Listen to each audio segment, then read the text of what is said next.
믿음의 가족 여러분 안녕하십니까? 지난 11번의 시간 동안 다니엘서를 저희가 함께 다루었고, 오늘은 영원 어디서 보낼 것인가 라고 하는 주제로 다니엘서의 마지막 장인 12장을 말씀드리도록 하겠습니다. 다니엘서는 역사적 사건을 다루는 예언서이자 묵시문학입니다. 문학적으로 볼 때는 느부갓네살의 예루살렘 침략부터 고레스 왕 3년까지의 연대기 안의 이야기이지만, 예언의 내용들은 다니엘 당대에서부터 예수님의 재림까지의 시기를 아우르고 있습니다. 다니엘서 12장 1절을 읽겠습니다. 그때 내 민족을 호위하는 대군 미가엘이 일어날 것이요, 또 환란이 있으리니 이는 개국 이래로 그때까지 없던 환란일 것이며, 그때 내 백성 중 무릇 책에 기록된 모든 자가 구원을 얻을 것이라. 아멘. 또한 소년 다니엘에서부터 임종 직전에 다니엘에 이르기까지 다니엘서는 한 개인의 영적 여정을 다룬 대서사시면서 동시에 한 공동체가 겪게 될 심판과 고난과 회개와 부활의 이야기이기도 합니다. 충분히 어두운 밤이 되어서야 별을 볼 수 있듯이 하나님의 구원의 계획 안에 있는 의인들은 악인이 횡행하는 어두운 밤에 선명하게 빛나는 것입니다. 제가 다니엘 1장을 옮겨진 촛대 다니엘이란 주제로 설교했죠. 비록 예루살렘이 멸망하고 성전의 거룩한 기구들도 촛대를 비롯해서 바벨론으로 일부 옮겨져 신의 창고 어두운 곳에 갇혔지만, 하나님께서는 사람 촛대 다니엘을 바벨론에 세우셔서 세상 역사의 마지막까지 비치는 등대로 삼으신 것입니다. 다니엘이 본 모든 이상들은 마지막 때까지 봉함될 것이었습니다. 다니엘서 12장 4절, 다니엘아 마지막 때까지 이 말을 간수하고 이 글을 봉함하라.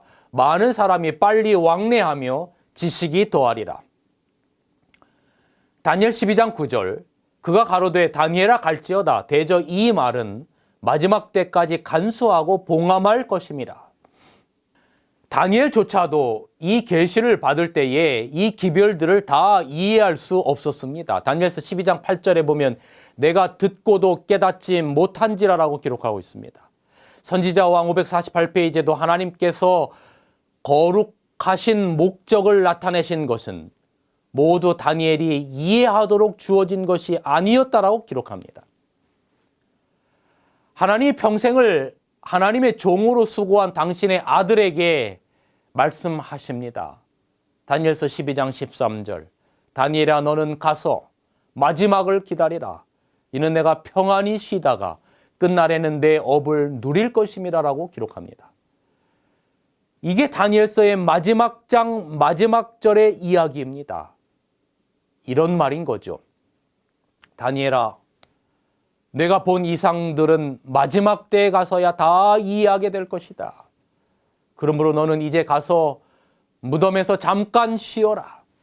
지혜 있는 자들, 의로운 자들, 정결케 되는 자들, 하나님의 말씀과 뜻과 계명대로 사는 사람들, 죄에 대하여 승리한 사람들에 의하여 마지막 때 이 예언이 이해되고 감사케 될 것이다. 너는 내 할 일을 다하였으니 이제 무덤에 가서 편히 쉬어라 라고 하는 것이 다니엘서 마지막 장 마지막 절에 다니엘에게 베푸시는 하나님의 은혜였던 것입니다. 여러분, 이제 우리의 차례가 되었습니다. 요한계시록 1장 3절은 이 예언의 말씀을 읽는 자와 듣는 자들과 그 가운데 기록한 것을 지키는 자들이 복이 있나니 때가 가까움이다라고 말씀했습니다. 요한계시록 22장 10절 또 내게 말하되 이 책의 예언의 말씀을 인봉하지 말라 때가 가까움이라고 말합니다. 다니엘서에서 말하는 마지막 시대에 마지막 예언이 온 세상에 전해져야 되는 그 시대에 우리는 살아가고 있습니다. 다니엘은 이해할 수 없었던 그 메시지들을 우리는 이해할 수 있는 시대에, 마지막 시대에 살아가고 있습니다. 여러분, 예언적으로 마지막 때는 한때와 두때와 반때를 지나서 그 한때와 두때와 반때가 맞춰지게 되는 1798년 이후를 예언적 마지막 때라고 말합니다. 그리고 다니엘 8장과 9장을 통해서 살펴보았듯이 2300주야가 끝나는 1844년 이후로는 언제든 예수님께서 재림하실 수 있는 마지막 때가 되는 것입니다. 그러나 한 명이라도 더 구원하시려는 마음으로 지금도 하루가 천년 같은 심정으로 주님은 오실 날을 기다리고 계신 것입니다. 그러므로 우리는 마지막 시대를 살아가면서 예언을 아는 백성으로서 예언서를 잘 이해하고 공부하며 전하고 재림을 준비하는 삶을 살아야 합니다. 여기서 잠깐 다니엘 12장 4절의 말씀을 보겠습니다. 다니엘아, 마지막 때까지 이 말을 간수하고 이 글을 봉함하라. 많은 사람이 빨리 왕래하며 지식이 더하리라. 여기에 마지막 때를 식별할 수 있는 적어도 두 가지의 특징이 제시되어 있습니다. 그 중에 하나는 빨리 왕래하며 지식이 더한다는 것입니다. 여러분, 교통수단의 급진적인 발달과 지식의 급격한 증가를 이야기하고 있는 것입니다. 예언을 통해서 제시된 마지막 때인 1798년의 상황이 과연 빨리 왕래하며 지식이 더한다라고 하는 이 성경의 마지막 때의 특징을 입증할 수 있습니까? 한마디로 이 시기는 인류 역사상 제2의 물결로 알려진 산업혁명 시대로 온 유럽이 새로운 지식과 교통수단의 발명으로 들끓고 있었던 시기였습니다. 우선 산업혁명의 영향으로 인한 교통수단의 급진적인 발달이 이루어집니다. 한때와 두때의 반때인 1798년 그 전후를 계기로 해서 얼마나 급진적인 교통의 발달과 지식의 더함이 이루어지는지를 보시기 바랍니다. 여기 1769년에 제임스 화이트에 의하여 증기기관이 발명이 됩니다. 그리고 1802년에 트레비티크에 의한 기관차가 시운전이 되고 1807년에 풀톤의 기선 발명이 이루어지고 1822년에 스티븐슨에 의한 기차가 발명이 됩니다. 성경의 예언상 마지막 때 1798년 전후로 인하여 교통수단이 급격히 발달되어서 빨리 왕래하는 일들이 시작이 되는 것입니다. 뿐만 아니라 중세 교황권의 몰락으로 신앙과 양심, 출판과 학문의 자유를 누리게 된 유럽은 새로운 지식사회로 급변하는 시대가 바로 그 마지막 시대라고 일컬어지는 그 시대였습니다. 1803년에 제지업의 기계화가 이루어졌고요. 1804년에 대형 성서공회가 발족됩니다. 중세 암흑시대는 상상할 수도 없었던 일이었죠. 그러나 이 교황권의 비오 6세가 프랑스 혁명의 결과로 옥사하면서 교황권의 세력이 쇠퇴하게 되면서 중세의 그런 암흑시대로부터 이제 지식의 발달의 시대가 이루어지게 되는 거죠. 그리고 1806년 미국 성서공회가 발족이 되고 1811년 윤전기를 사용하는 인쇄술이 발명이 되고 1844년 모세의 새로운 전신 방법이 소개됩니다. 특별히 18세기 말에 걸치는 이 시기에 적어도 몇 개의 혁명이 겹쳐 일어나서 인류 역사상 가장 많은 변화가 일어난 시기이죠.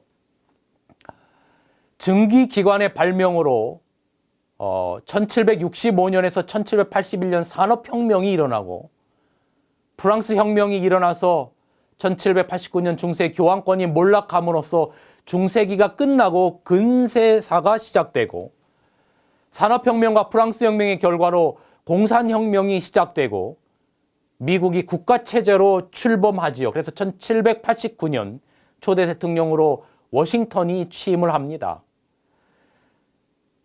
여러분, 이처럼 이 시기는 격변의 때로 과학적 지식과 교통수단뿐만 아니라 성경에 관한 지식이 급격히 증가하면서 1830년대에 미국 침례교 신자였던 윌리엄 밀러에 의해서 초교파적인 재림운동이 일어납니다. 당시 미국과 유럽을 중심으로 신약 성경에 예언된 예수 그리스도의 재림이 임박했다라고 하는 종말론적인 신앙 분위기가 확산되고 있었습니다. 이러한 종말론적인 신앙 분위기를 배경으로 하여 미국에서는 이른바 밀러운동이라고 하는 전천년적 재림운동이 초교파적으로 전개되었고, 지도자는 당시 침례교의 신자였던 윌리엄 밀러였습니다.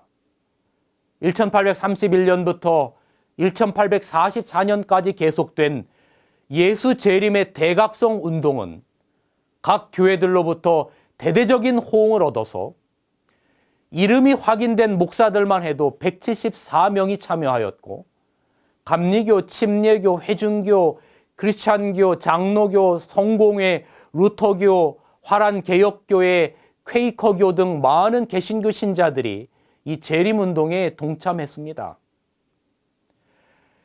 그러나 2300주야가 끝나는 1844년 10월 22일에 예수님께서 재림하시지 않자 실망한 사람들이 많이 떨어져 나갔지만, 남은 무리들이 다시 성경을 연구하고 1844년 10월 22일 예수님께서 하늘 지성소로 들어가셔서 중보하시고 재림 전 심판을 진행하심과 안식일 문제와 성소 문제를 회복하게 됩니다. 그로 말미암아 요한계시록 12장 17절에 하나님의 계명과 예수의 증거를 가진 교회가 탄생하고 다니엘서와 요한계시록의 말씀을 깨닫게 되지요. 바로 하나님의 계명과 예수의 증거를 가진 제7일 안식일 예수 재림교회가 세상 역사에 등장하게 되는 것입니다. 여러분, 여기 사진을 좀 잠시 보시면 여기 윌리엄 밀러의 예수 재림 대각성 운동이 있었습니다. 이것은 초교파적으로 일어나는 일들이었습니다. 이때에 수많은 교파들로부터 그 재림 운동에 동참하기 위하여 미국과 유럽에서 역사적인 일들이, 예수 그리스도의 재림을 준비하는 일들이 있었습니다.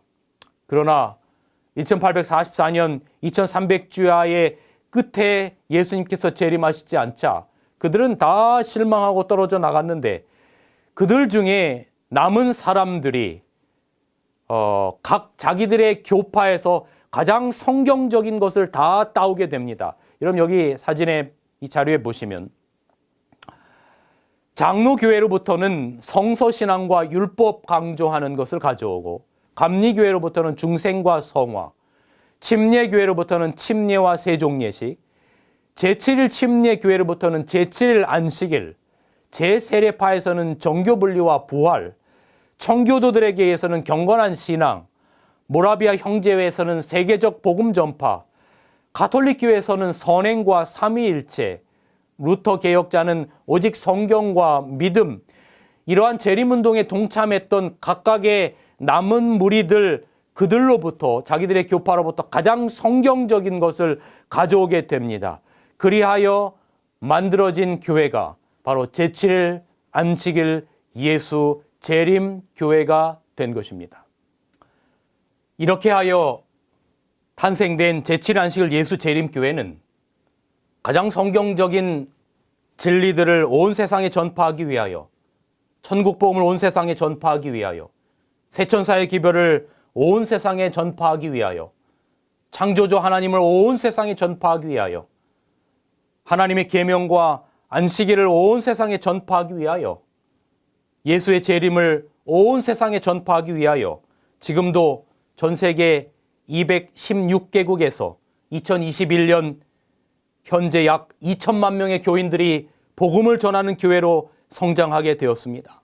전 세계의 가장 많은 나라에 복음을 전한 교단이 바로 제7일 안식일 예수 재림 교회입니다.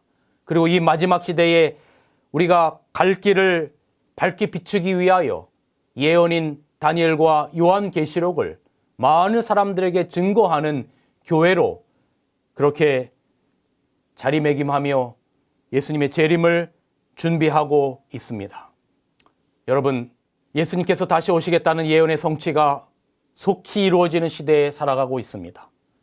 그러므로 이 예언들을 깨닫고 마지막 시대를 살아가는 우리들의 삶과 책무는 너무나 중요한 것입니다. 말세를 살아가는 우리가 어떻게 살아야 하는가 하는 질문을 던지지 않을 수 없습니다. 요한계시록 12장 1절, 마지막 때에 큰 환란이 있을 것을 이야기합니다. 그때 내 민족을 호위하는 대군 미가엘이 일어날 것이요 또 환란이 있으리니 이는 개국 이래로 그때까지 없었던 환란일 것이며 그때에 내 백성 중 무릇책에 기록된 모든 자가 구원을 얻을 것이라. 마지막 시대의 환란은 영적인 환란입니다. 제가 전에도 몇 번 설명드린 것처럼 엄청난 정신적인 고뇌의 환란입니다. 야곱의 환란이라 하죠. 예레미야 30장 7절에 슬프다 그날이요 그와 같이 엄청난 날이 없으리라. 그날은 야곱의 환란의 때가 되미로다. 그러나 그가 환란에서 구하여 냄을 얻으리로다. 창세기 32장에서 야곱이 야복 강가에서 아버지와 형으로부터 버림받은 것 같은 고통으로 천사와 씨름할 때 견디었던 그 고뇌의 시간과 같을 것이다. 바로 그 말씀입니다. 부조와 선지자 201페이지에 야곱이 씨름하고 고민하던 밤에 겪은 경험은 그리스도께서 재림하시기 직전에 세상 역사의 마지막에 하나님의 백성들이 당할 시련을 나타낸다라고 기록합니다. 그 깊은 시련의 밤 야곱이 승리한 비결이 무엇입니까? 이것이 마지막 시대를 살아가는 영적 백성들에게 절실히 필요한 것입니다. 여기 영감의 글은 이렇게 기록합니다. 야곱의 역사는 죄에 빠졌다가도 참으로 회개하고 하나님께 돌아오는 사람들을 그분께서 버리지 않는다는 보증이다. 우리는 우리의 모든 무력하고 무가치한 가운데서 십자가에 못 박히시고 부활하신 구세주의 공로를 의지하여야 한다. 이렇게 하고도 멸망하는 사람은 결코 없을 것이다. 예수님께서 겟세마네 동산에서 가지신 그 고뇌, 십자가에서 하나님 아버지께로부터 마치 버림받은 것 같은 그 고뇌를 마지막 때에 성도들이 가지게 될 것입니다. 그러한 고뇌 속에 그분은 끝까지 하나님을 믿고 신뢰하며 견디는 믿음을 소유하셨습니다. 사랑하는 믿음의 가족 여러분, 다니엘이 사자굴에 들어갈지라도 마다하지 않고 자신과 이스라엘의 죄 문제에 대하여 회개하고 울부짖었던 그 정신적인 고뇌, 야곱이 야복 강가에서 가졌던 죄에 대한 깊고 깊은 고뇌, 예수님의 심장을 터지게 만들었던 그 인류의 죄에 대한 정신적 고뇌, 이 모든 정신적 영적인 고뇌는 하나님의 백성들이 마지막 때에 가지게 될 영적 환란이 될 것입니다. 그 환란에서 승리할 수 있는 비결은 무엇입니까? 주님께서 마지막 시대에 당신의 백성을 구원하시려고 각 개인의 심판의 책을 하나하나 펴실 때 마귀가 이 사람은 구원할 수 없습니다. 내가 그를 잘 압니다.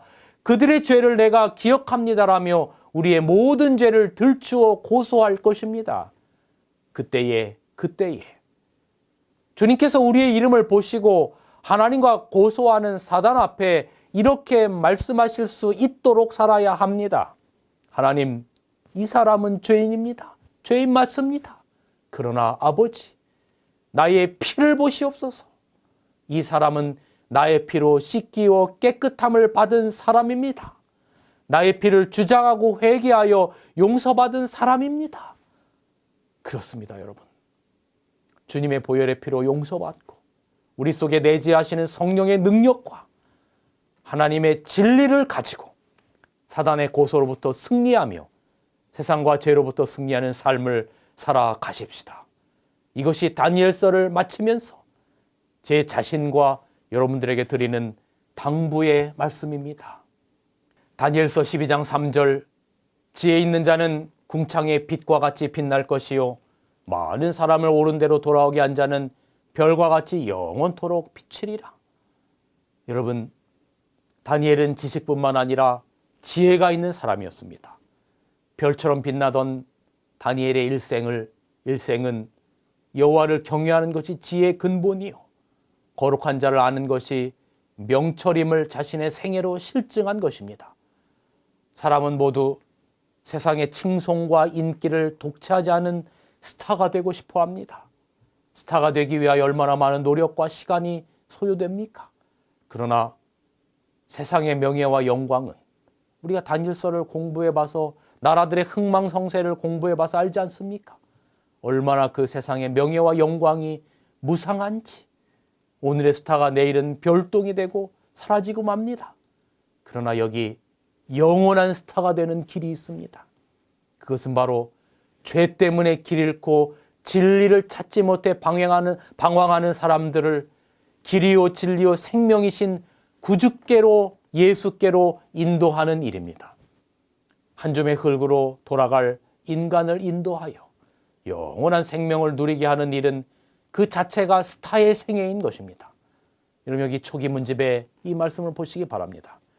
나는 헤아릴 수 없이 많은 천사들이 도성에서 영광스러운 면류관을 가져오는 것을 보았는데 그 면류관에는 성도들의 이름이 각각 적혀 있었다. 예수께서 그 면류관을 요구하시자 천사들이 그분께 갖다 드렸다. 그러자 사랑스러운 예수께서 당신의 오른손으로 그 면류관을 성도들의 머리에 씌우셨다. 여기 아멘 아닙니까? 여기 또다시 계속되는 영감의 글의 말씀을 보시기 바랍니다. 유리바다 위에는 14만 4천인이 정사각형의 모양으로 서 있었다. 그중 어떤 이들은 매우 빛나는 면류관을, 다른 이들은 그다지 빛나지 않는 면류관을 쓰고 있었다. 어떤 면류관들은 별들이 많아서 무거워 보였는가 하면 다른 것들은 불과 소수의 별밖에 없었다. 그러나 모두는 자기의 면류관에 완전히 만족하였다. 계속되는 말씀입니다. 아무런 별이 없는 면류관을 가지고 하늘에서 구원받는 자는 한 사람도 없을 것이다. 만일 여러분이 영광의 궁전에 들어가면 여러분의 도움으로 그곳으로 들어가는 길을 발견한 어떤 영혼이 거기에 있을 것이다.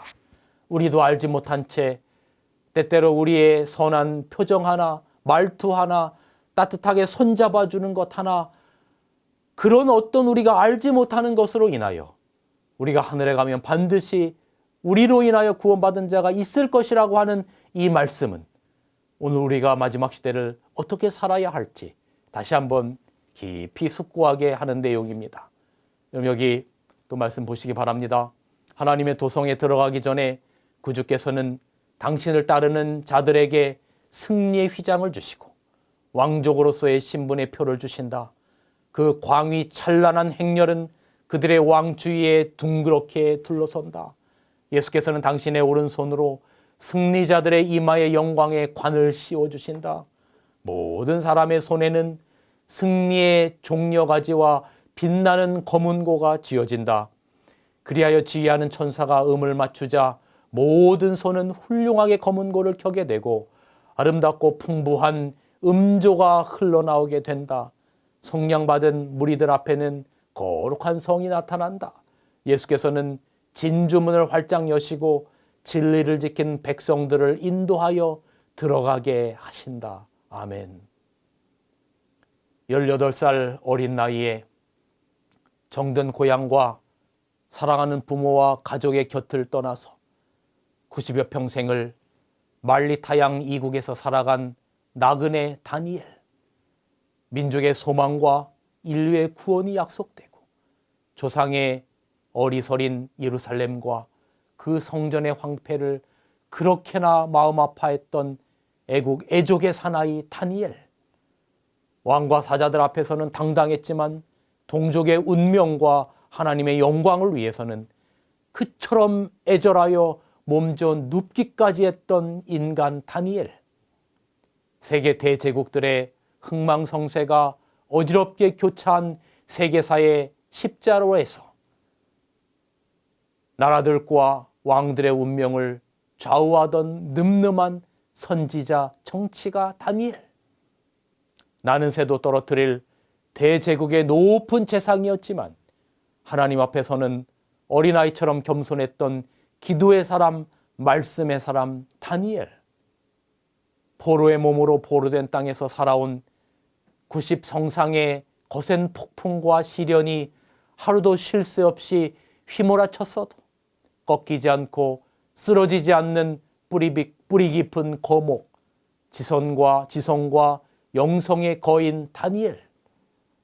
하늘의 사랑과 관심을 한 몸에 지녀온 하늘의 총아, 하늘의 귀염둥이 다니엘. 파란만장했던, 참으로 자랑스러웠던 그 다니엘의 위대한 일생도 이렇게 서서히 다니엘서 12장을 마무리하면서 저물어 갔습니다.